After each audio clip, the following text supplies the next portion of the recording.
On a consommé de la pellicule, là. Non, je n'ai pas mis la première ronde.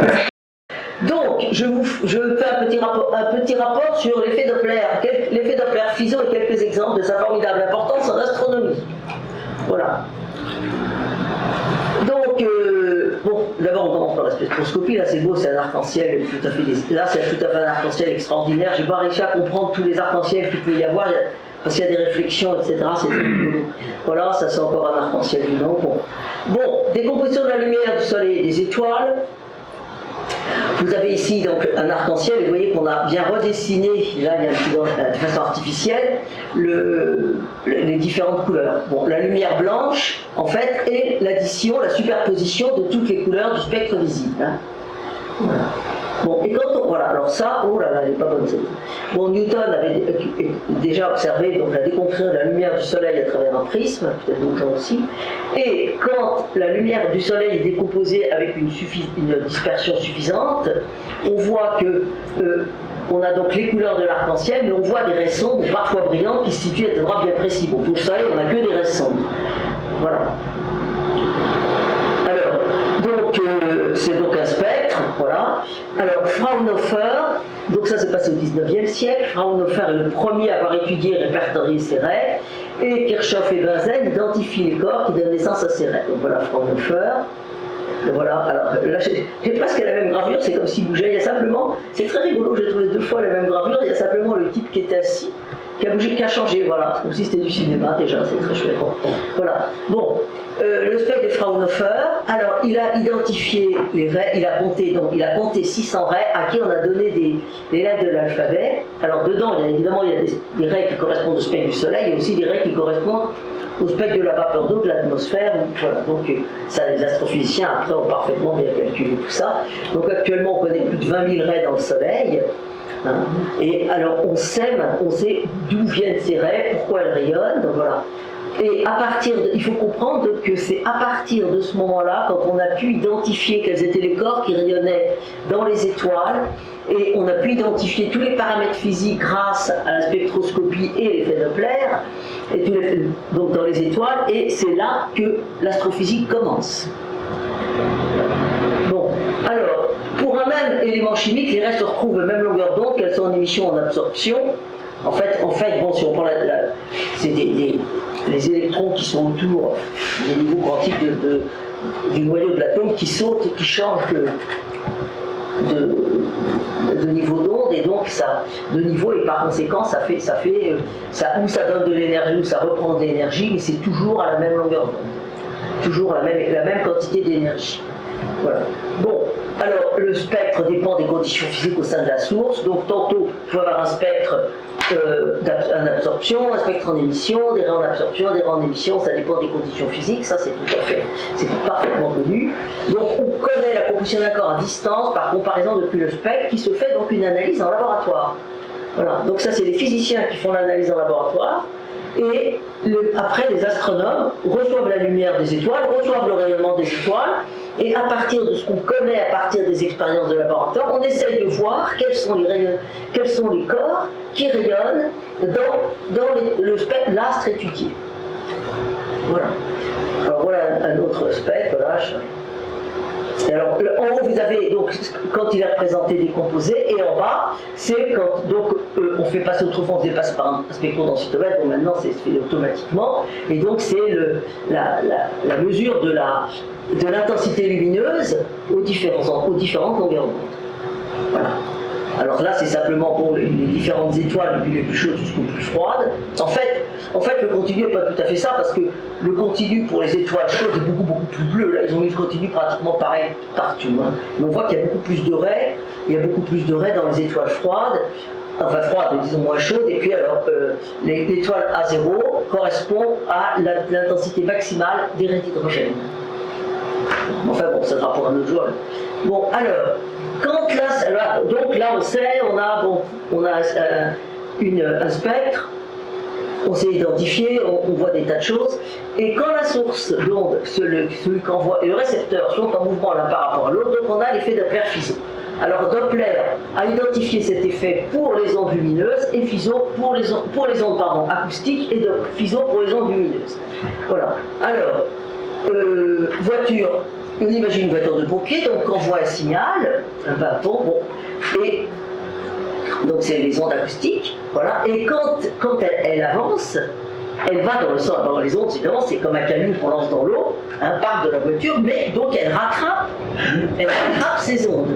Donc on comprend bien que les ondes qui sont avant la voiture seront plus petites que la longueur d'onde, plus petite que les ondes qui sont derrière la voiture, ou qui sont, donc on peut dire, elle laisse traîner ces ondes derrière elle. Donc on voit bien que les ondes seront plus grandes. Alors, voilà. Alors ici, on a donc le voiture stationnaire, bon, la voiture rattrape ces ondes, et en dessous, bon, là, quand elle rattrape complètement ces ondes, on passe le mur du son. Voilà. Alors, les ondes acoustiques, ça, c'est pas de l'astronomie, mais c'est toujours bon à savoir, enfin, rappeler, plus les longueurs d'onde sont grandes, plus le son est grave. Voilà, avec des instruments à cordes, vous savez, le violon, l'alto, puis plus vous savez très bien que, enfin, l'instrument à cordes, donc c'est les cordes, les vibrations des cordes. Voilà, les contrebasses sera vraiment beaucoup plus grave.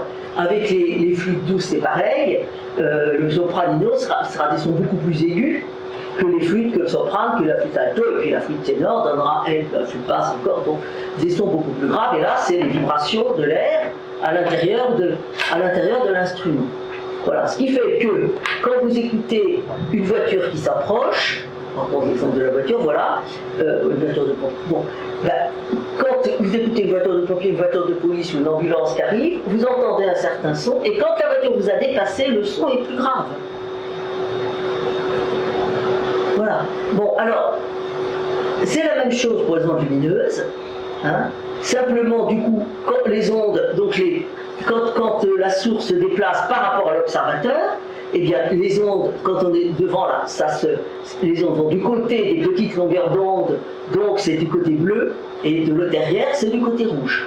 Donc, quand vous observez quelque chose, si les ondes, si les raies, parce que les raies sont logiquement, avec les transferts en laboratoire, évidemment en laboratoire, les instruments sont immobiles, donc quand les raies par rapport aux expériences de laboratoire sont décalées du côté des grandes longueurs d'onde, ça veut dire que l'objet s'éloigne de vous. Et quand les raies sont décalées du côté des petites longueurs d'onde, c'est-à-dire que l'astre que vous étudiez se rapproche de vous. Voilà, alors ça c'est évidemment ce qu'on appelle la vitesse radiale des étoiles, mais c'est utilisé également pour beaucoup d'autres choses. Bon, alors voilà, donc ça c'est ce que je viens de vous dire. Voilà. Alors, donc, il permet de déterminer la vitesse, la rotation, la pulsation des étoiles, a permis de découvrir la première planète extrasolaire et a longtemps été la méthode la plus efficace pour en découvrir de nouvelles. Il permet de déterminer la rotation des galaxies, il a permis de découvrir et de mesurer l'expansion de l'univers. Et puis là, je pourrais mettre encore des points de suspension parce que là, j'ai mis simplement les choses qui me paraissaient à moi, pour l'instant, les plus importantes, mais il y a des tas de choses auxquelles que je n'ai pas forcément. Alors, la vitesse radiale des étoiles, ce qu'on appelle la vitesse radiale, ça vient du mot radius, en latin, des rayons. Vous savez, quand vous regardez les étoiles, il y a la sphère céleste. Vous voyez les étoiles sur la sphère céleste. Le mouvement d'une étoile peut être décomposé en le mouvement qui se passe sur la sphère céleste, qu'on appelle le mouvement propre de l'étoile, et le mouvement de l'étoile sur la ligne qui joint votre œil à l'étoile sur le ciel.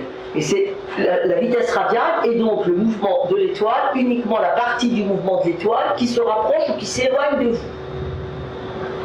Bon, alors on pourrait penser a priori que c'est plus facile de mesurer le mouvement d'une étoile sur le ciel que la façon d'étoile qui se rapproche ou qui s'éloigne de vous. Mais à cause de l'effet Doppler, c'est exactement l'inverse.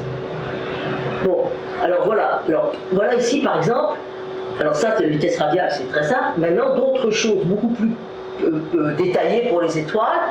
Quand l'étoile tourne, vous êtes là, donc il y a une partie ici, il y a une partie de l'étoile qui s'éloigne et une partie de l'étoile qui se rapproche. Voilà, l'étoile tourne. Bon. Voilà, cette partie-là s'éloignera. Ici, la partie qui est juste en face, là, elle ne bougera pas. Enfin, tout ça, ça s'ajoute à la vitesse radiale de l'étoile, évidemment. Et là, ça se rapproche de vous quand l'étoile tourne. Alors, quand l'étoile a une très grande vitesse de rotation, c'est un phénomène très important. Parce que, voilà, alors si on peut ici reprendre, donc là, l'élargissement rotationnel, si on découpe la surface de l'étoile comme ça en petits secteurs, on voit que la partie ici Cette partie-là, donc quand l'étoile tourne, elle ne bougera pas par rapport à vous.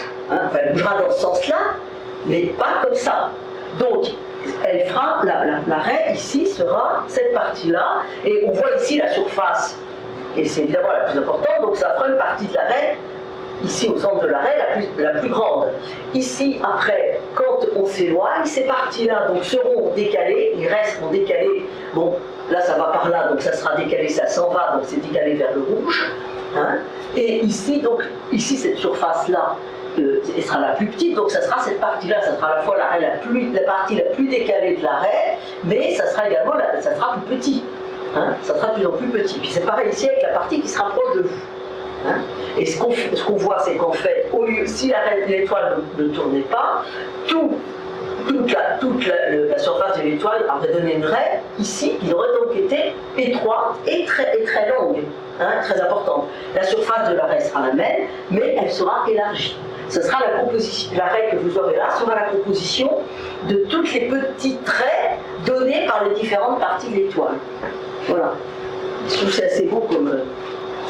C'est-à-dire que j'ai travaillé là-dessus, alors non, je trouve ça très beau. Voilà. Donc, voilà.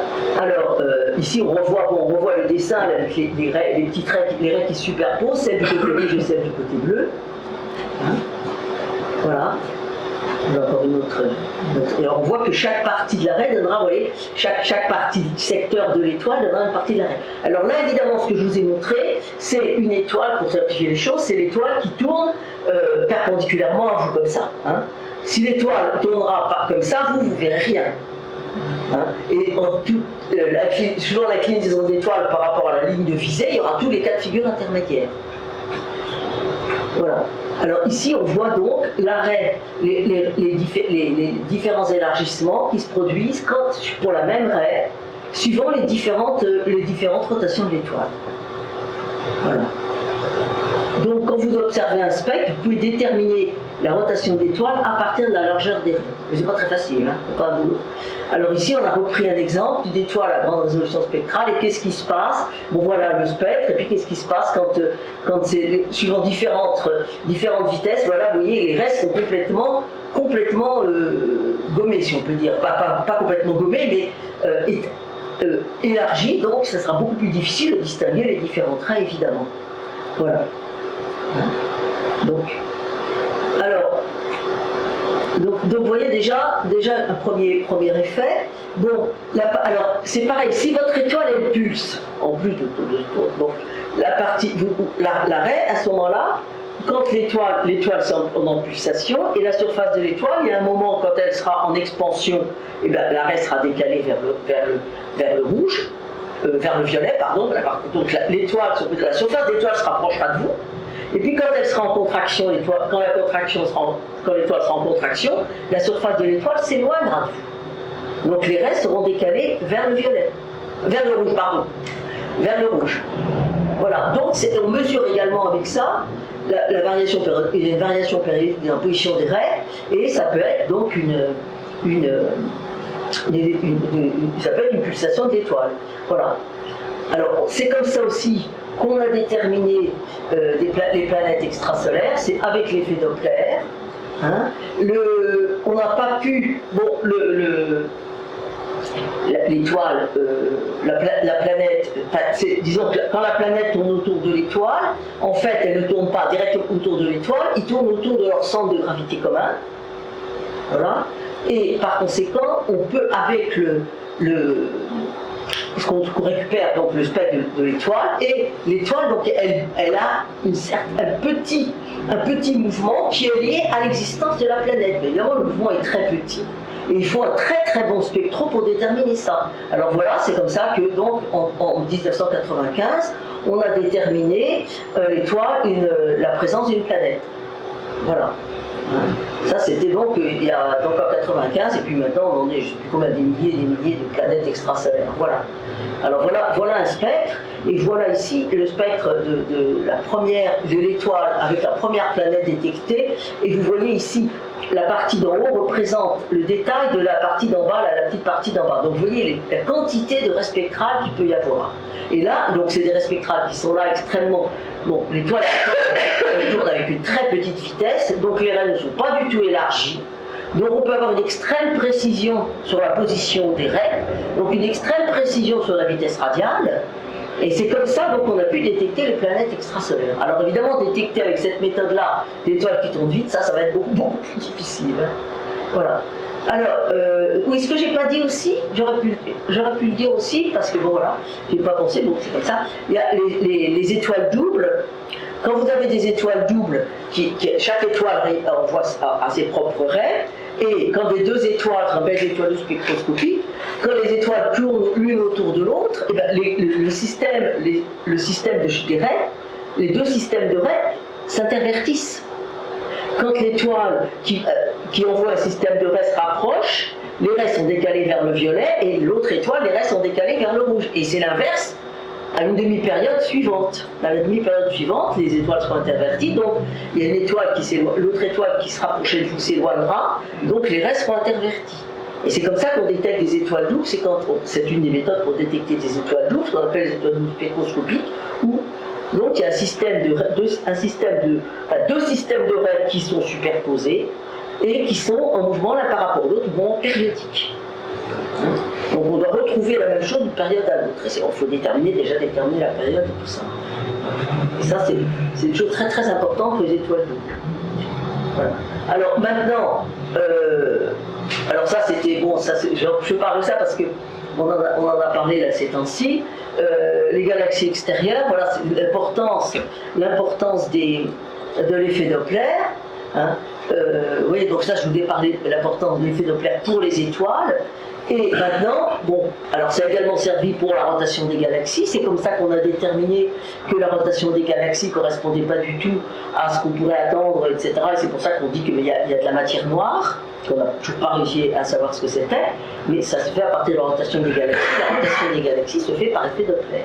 Et puis alors pour les galaxies extérieures, enfin, les autres c'est aussi les galaxies extérieures, mais quand on regarde la vitesse radiale des galaxies, voilà, alors là, donc c'est les premières images, plus les galaxies sont éloignées, plus les galaxies sont éloignées, plus elles s'éloignent de vous, les galaxies en moyenne s'éloignent de nous, et plus elles sont éloignées, plus elles s'éloigneront de nous rapidement.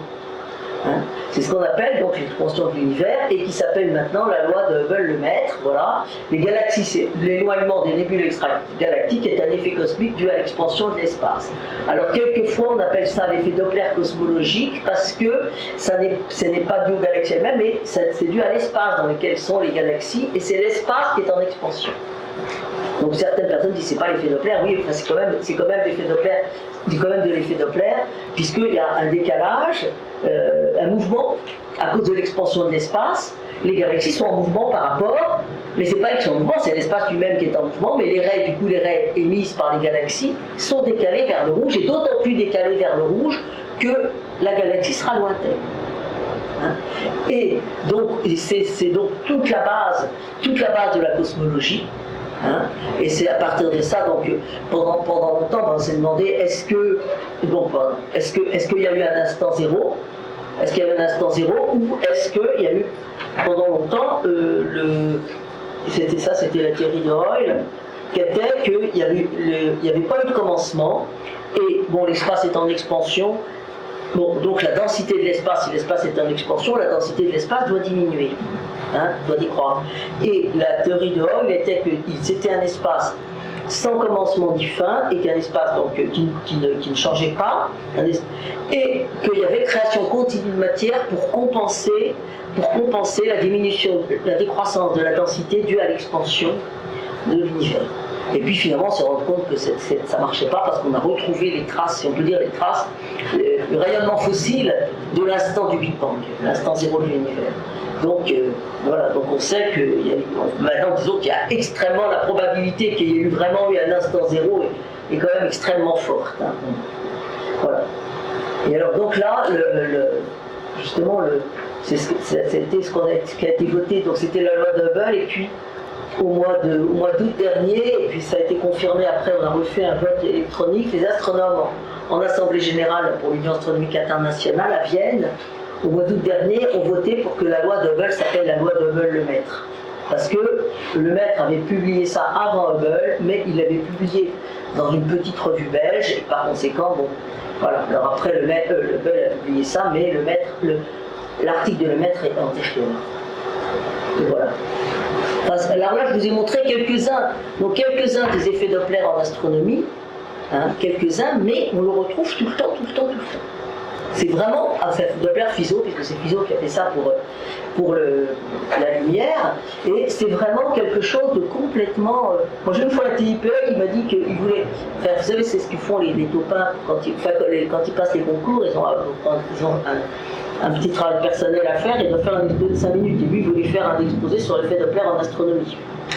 Je lui ai dit que c'était pas une bonne idée. Il fallait qu'il coupe un peu, qu'il prenne un sujet beaucoup plus précis, parce que l'effet Doppler en astronomie, on peut parler dessus pendant des heures et des heures. Hein. Voilà. Bon, alors maintenant, donc, voilà, je ferme ce truc, alors comment faire? Ça fait bizarre, je suis pas avec la mais non, mais je trouve pas le point où je peux fermer le fichier. Voilà, ici. Bon, maintenant j'en ouvre un autre, ouvrir récent. Voilà, donc maintenant on va voir la radioastronomie.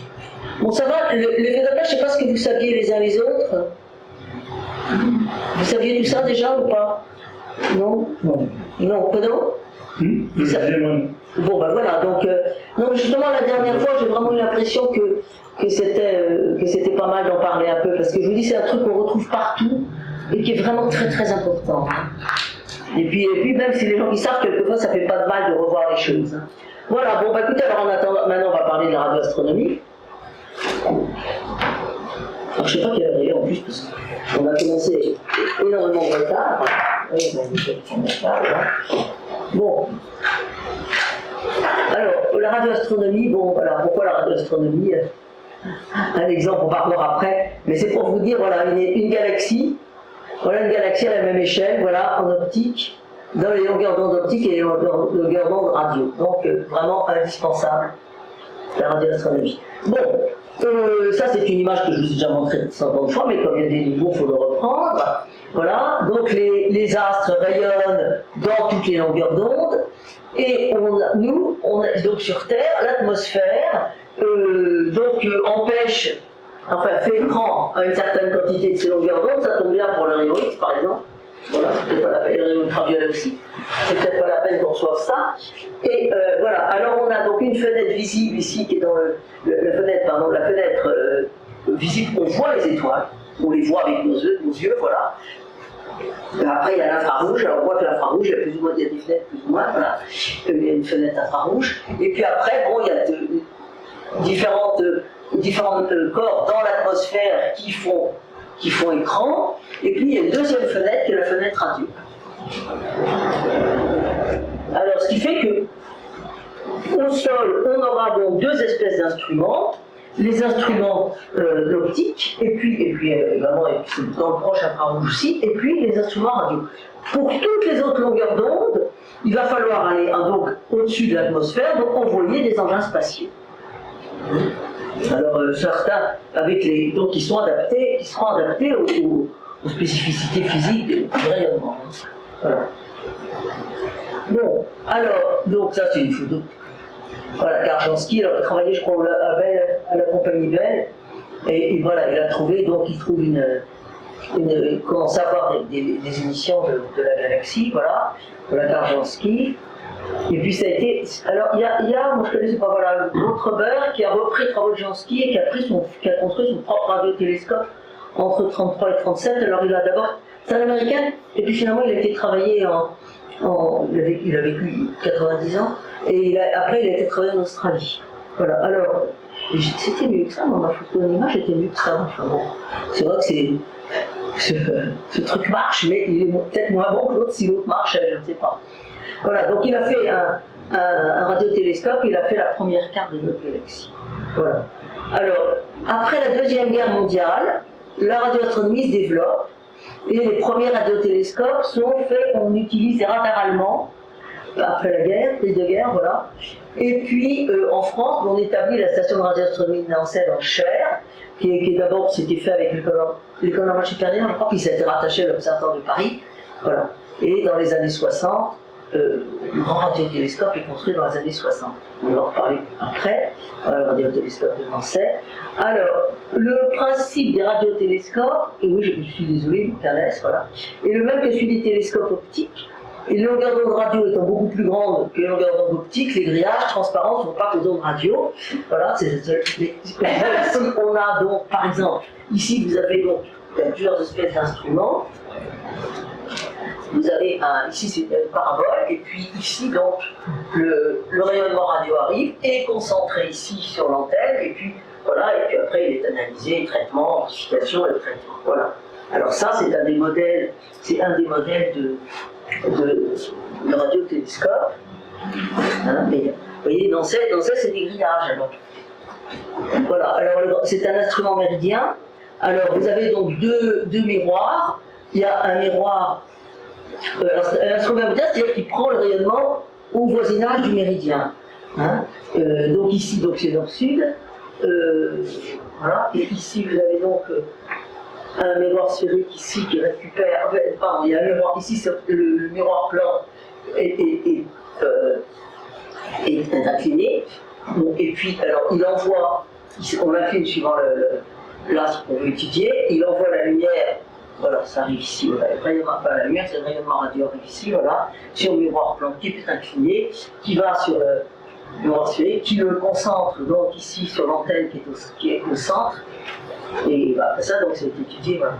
Donc voilà le principe de ce miroir-là. Alors, c'est un grillage, je crois que ça doit faire, je sais pas, c'est toujours comme ça, c'était les mailles étaient 1 centimètre.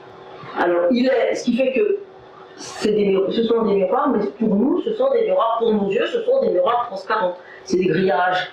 Les grillages, je vous dis, ça faisait 1 centimètre. Je sais pas si maintenant il est toujours 1 centimètre, s'il a été. Ça, vous voyez le genre de choses, des petits pareils, voilà. Alors, il y a en gros, il y a deux espèces de radiotélescopes. Il y a ceux qui sont avec une seule antenne, alors il faut qu'elle soit le plus grand possible. Hein, et puis il y a ceux qui sont où il y a beaucoup d'antennes et qui marchent par interférence. Alors, voilà. Alors, le radiotélescope d'Arecibo ici, c'est un télescope zénithal. Il observe donc, vous voyez, essentiellement les astres qui sont. Il ne peut pas observer des trucs, je ne crois pas qu'il puisse observer des trucs très près de l'horizon. Voilà. Et c'est donc dans le cratère d'un ancien volcan. Voilà. Alors, bon, on donnera après les plus grands. Voilà, ça c'était simplement les principes généraux des radiotélescopes. Donc on retrouve, évidemment, ça ressemble pas, a priori, ça ne ressemble pas, vu de l'extérieur, à un télescope optique, mais les principes sont exactement les mêmes. C'est recevoir le rayonnement sur une surface aussi grande que possible et combiner, et puis la rassembler dans un récepteur, et puis éventuellement, quand on fait une interférence, il y a combiner le rayonnement reçu par différentes. Alors, quels sont les processus physiques qui émettent en radio? Alors, il y a déjà l'arrêt de 21, je vais vous expliquer, je ne vais pas vous expliquer tous parce que certains sont un peu compliqués. Il y a l'arrêt de 21 cm de l'hydrogène neutre. Alors, ce qu'on appelle changement du spin de l'électron. Il y a donc vous avez un noyau, là, un proton, et puis un électron. Alors, évidemment, c'est parfaitement schématisé. Hein. C'est complètement schématisé. Vous avez un électron qui tourne autour, et l'électron a lui-même une rotation. Et quand l'électron change de rotation, à ce moment-là, ça émet une raie, et qui est dans la longueur d'onde de 21 cm. Évidemment, 21 cm n'est pas du tout une longueur d'onde optique, mais c'est une longueur d'onde radio. Donc, elle est observable et en particulier Nancy avait été fait pour cette longueur, essentiellement pour cette longueur d'onde-là. Alors elle sert, donc, ça permet d'observer la Voie lactée dans la rêve. Moi, mon image était beaucoup plus belle que celle-là. Je suis vraiment désolée parce que le projecteur est vraiment mauvais. Peut-être si on éteint les lampes, vous pouvez aller voir si c'est un peu moins mauvais. Parce que moi j'ai plus de détails, c'est ça qui m'embête.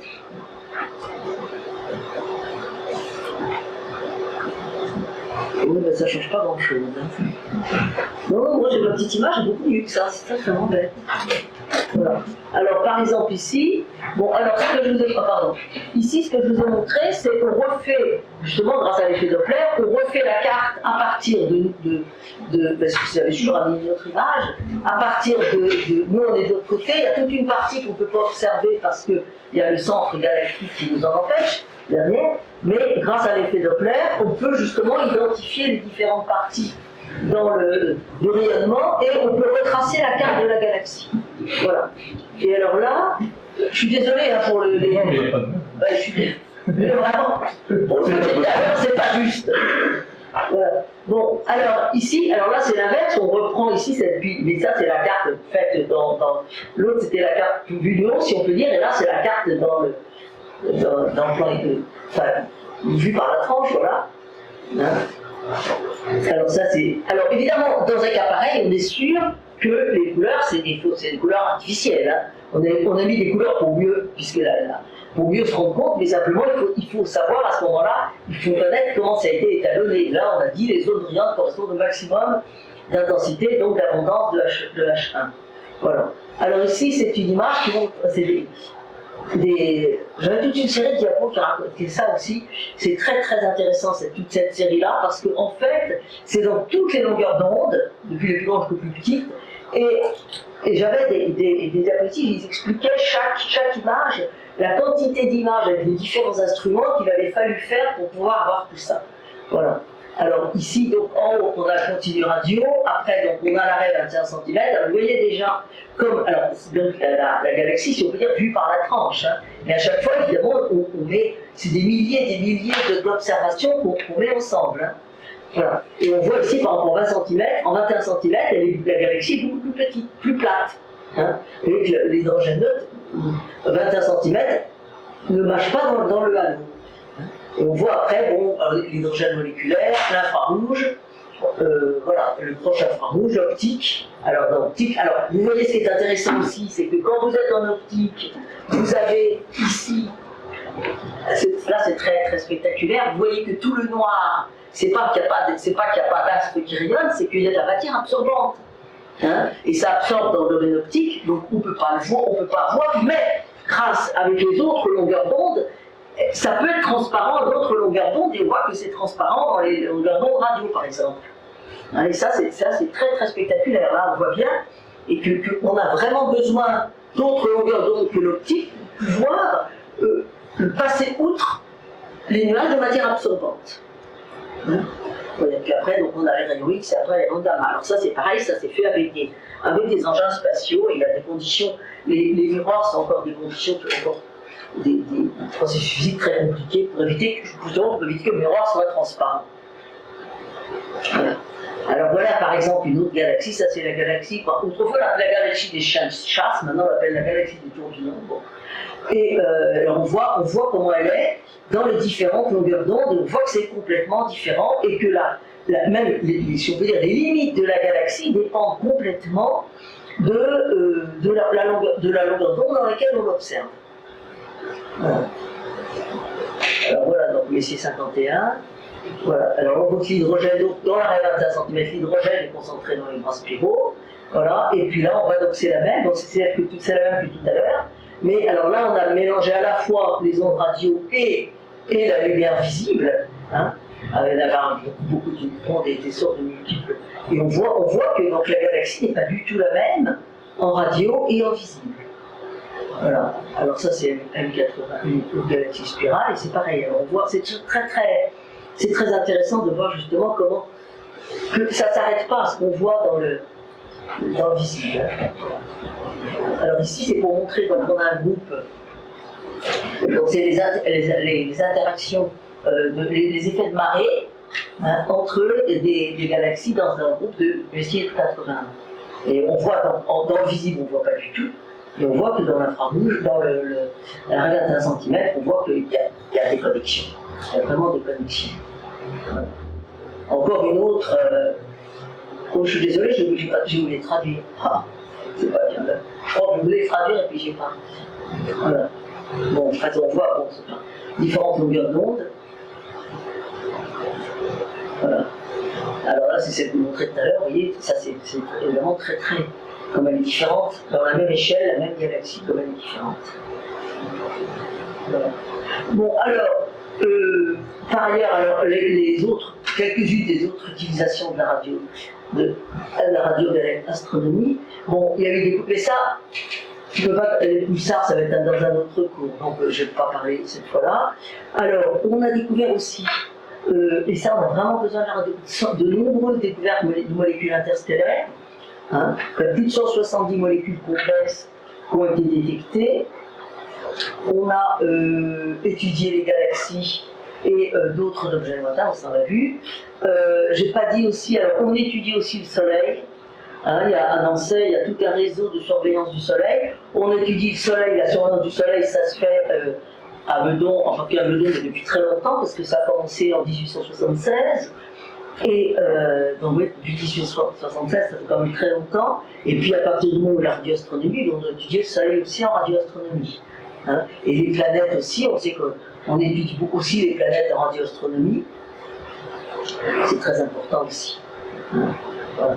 Et puis alors on fait aussi maintenant, on essaye, alors on étudie donc des études du programme METI qui essayent de retrouver, avec des signaux radio, essayent de retrouver, de retrouver des signaux qui viennent de l'espace et qui sont périodiques et qui passent, on pense que des signaux périodiques pourraient être envoyés donc, par des intelligences extraterrestres.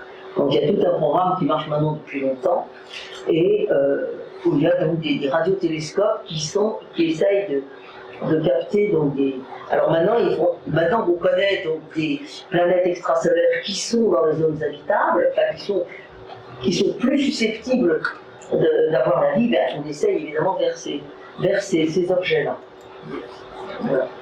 Bon, alors voilà quelques grands radiotélescopes. Alors oui, donc il y en a qui ont des surfaces absolument gigantesques.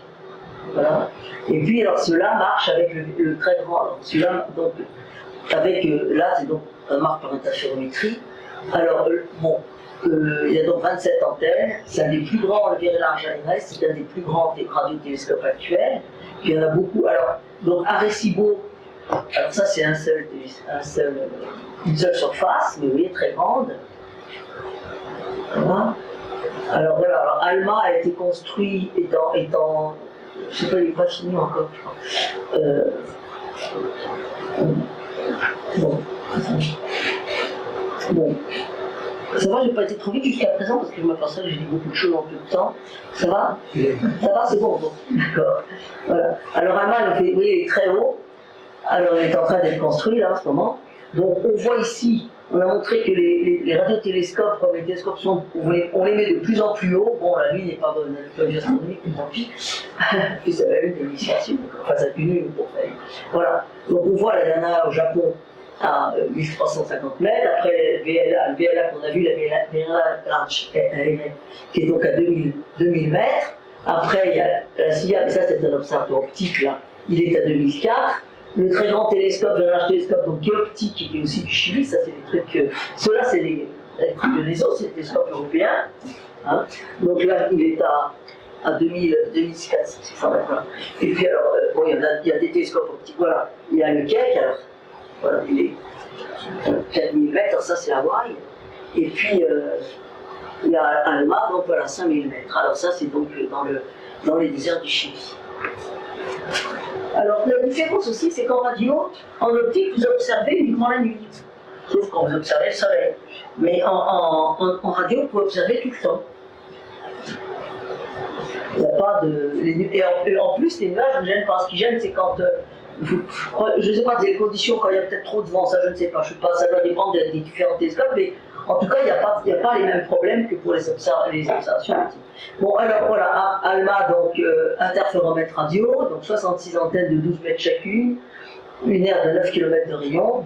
Alors, c'est quelque chose donc très grand, les Européens, les Américains, les Japonais. Quand on fait des très grands instruments, c'est extrêmement rare que ce soit un seul pays où alors maintenant il y a des grands télescopes, des grands, par les nouveaux pays, par exemple la Chine, enfin, on va voir tout à l'heure, mais ce sont des projets internationaux. Si on veut faire, il faut que les instruments soient de plus en plus grands, donc c'est de plus en plus cher, et donc il faut donc que maintenant c'est de plus en plus des trucs internationaux, et par conséquent le temps d'observation est donné au prorata de chacun des subsides versés par chacun des pays partenaires. Alors évidemment c'est très très difficile quand il y a des grands instruments comme ça, c'est très difficile d'avoir du temps d'observation parce qu'il y a énormément de demandes évidemment, ce qui fait qu'on peut avoir des demandes qui sont extrêmement intéressantes et qui cependant ne seront pas acceptées parce qu'il y en a d'autres encore plus intéressantes. Et il y a des comités internationaux, et ça arrive aussi que, quelquefois c'est plus intéressant de se mettre avec un autre pays parce qu'il aura plus de temps de télescope possible. Ça arrive ça. Alors donc Alma, donc il est destiné à l'étude de la formation des étoiles et des galaxies. Voilà, donc je vous dis, observation des nuages moléculaires dans lesquels naissent les étoiles et qui ne peuvent être observés que dans les ondes millimétriques et submillimétriques. Je vous dis quoi, toutes les molécules interstellaires qu'on a observées ont été donc observées en radio. Évidemment, c'est très important. En plus, plus on trouve des molécules de plus en plus sophistiquées, plus c'est intéressant aussi pour les recherches de la vie, la recherche de ça. Alors, il observe aussi les trous noirs supermassifs, voilà, grâce à la capacité de voir un nuage interstellaire. En particulier, vous savez, les galaxies, la plupart des galaxies, enfin les galaxies, ont des trous noirs supermassifs pour leur centre, mais justement, il y a aussi beaucoup de matière interstellaire, voilà, qui permet d'étudier aussi comment se forment les galaxies. Alors, voilà une vue. Voilà des vues. Alors, c'est possible, il est possible de déplacer suivant les programmes, mais ça va pas, je pense que ça ne va pas se faire très facilement. Ça, c'est des maquettes, si on peut dire. Les télescopes les antennes sont mobiles, on peut les déplacer. Alors ça, c'est un très très gros projet allemand, hein, qui est déjà vraiment réalisé déjà, pas complètement, je pense. Voilà, alors ça, c'est un radiotélescope, alors fait comme d'après le principe d'Arecibo, vous voyez, mais 500 mètres. 500 mètres d'ouverture, et c'est en Chine, et les montagnes sont belles. Et il était en service depuis un peu plus de 2 ans, il a déjà découvert 44 nouveaux pulsars. Enfin, quand j'ai trouvé cette documentation, mais peut-être qu'il en a encore découvert d'autres depuis, et ça je ne suis pas très. Voilà. Enfin, vous voyez, 500 mètres, c'est quand même quelque chose d'absolument énorme. Et puis la géographie autour n'est pas simple non plus, c'est très très beau. Voilà. Alors, le plus grand radiotélescope du monde, donc alors ça, c'est SCA, le Square Kilometer Array. Alors, je ne sais pas encore quels sont les pays qui sont là-dedans, il y a beaucoup de pays qui sont dedans. Mais voilà, oui. Alors, la France, donc il est constaté un réseau d'antennes de différents types. Donc, il y a des antennes paraboliques et des antennes dipôles, voilà. Alors, c'est donc différent, il va travailler dans différentes fréquences. Voilà. Alors, les antennes, il y a plusieurs centaines d'antennes paraboliques, donc, chaque antenne a un diamètre de 15 mètres, et en Afrique du Sud et beaucoup d'autres dans des pays africains partenaires. Voilà.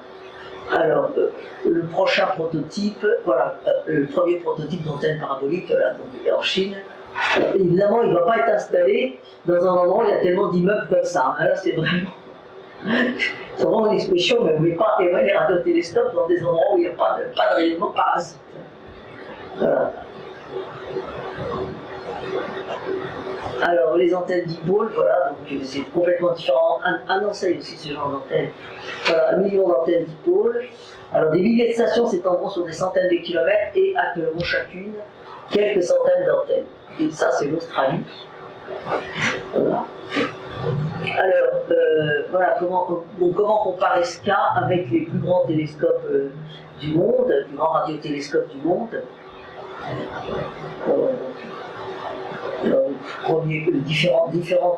Les différentes sections parties de SCA. Voilà. Et alors, tous les pays participant au projet. Alors les membres, puis les Africains, les pays partenaires. Voilà. Et donc, vraiment beaucoup de pays sont impliqués.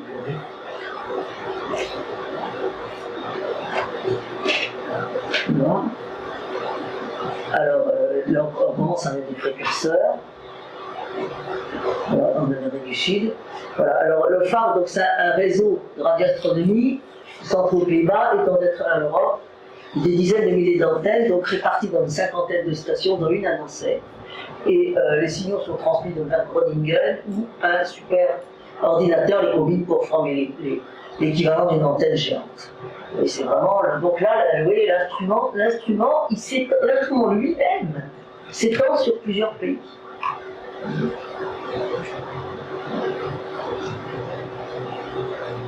Et on voit donc annoncer l'enfant.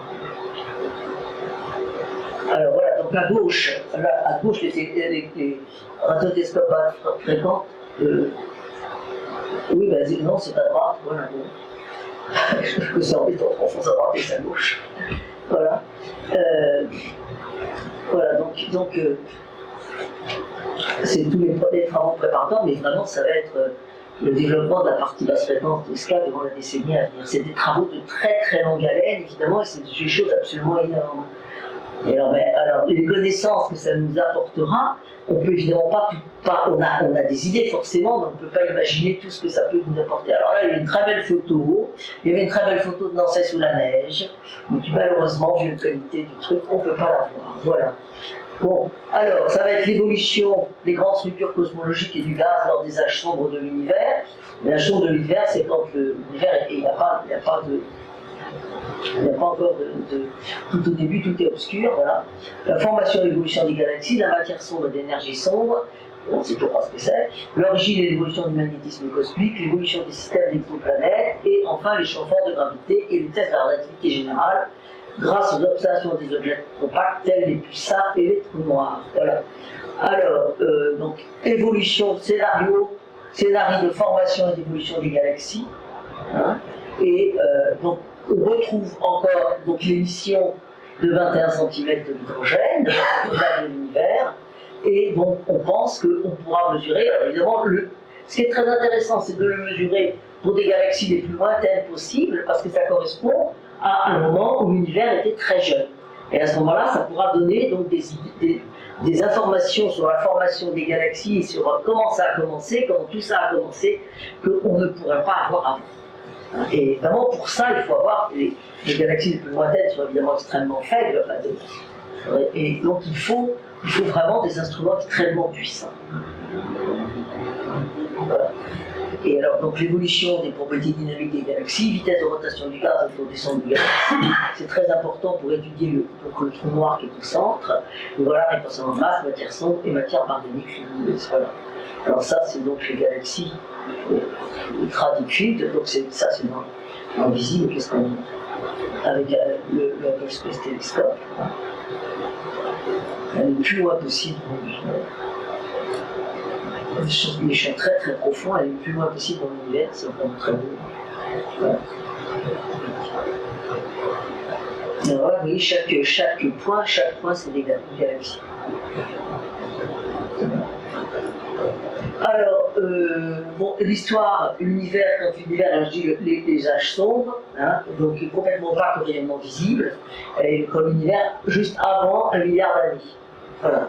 Et au fur et à mesure, bon, l'univers s'est ionisé, devenu transparent au rayonnement visible. Et voilà, et alors c'est donc le début de l'univers, et c'est donc extrêmement important à connaître. Voilà. Alors, donc il n'est pas possible d'observer les astres les plus distants, parce que c'est voilà. Et le rayonnement électromagnétique peut être observé au-delà de ce décalage spectral, car l'univers était transparent aux longueurs d'onde radio. Le temps déjà. Voilà. Alors, on espère donc détecter le rayonnement radio des grandes structures primordiales et étudier l'origine des premières structures des arbres. Le SCA pourra dater précisément la période de réalisation de l'univers et donc apporter des contraintes plus fortes sur les scénarios qui retracent l'histoire de l'univers. Voilà, ça c'est un dessin, donc le Big Bang, et puis alors, ici vous voyez, vous avez les âges sombres au début, après il y a les premières étoiles, puis après il y a les trous noirs, le disque d'accrétion, la réalisation, les galaxies. Alors ça évidemment c'est un schéma, c'est complètement extraordinaire parce qu'on vous a mis ici 13,7 milliards d'années dans un seul dessin, et c'est vraiment le schéma tel qu'on pense que c'est un schéma. Bon, évidemment c'est un schéma, hein, mais voilà, c'est ce qu'on pense maintenant qui s'est passé. C'est quand même complètement important parce que c'est complètement fondamental pour notre connaissance de l'univers et que notre connaissance, comment ça a commencé.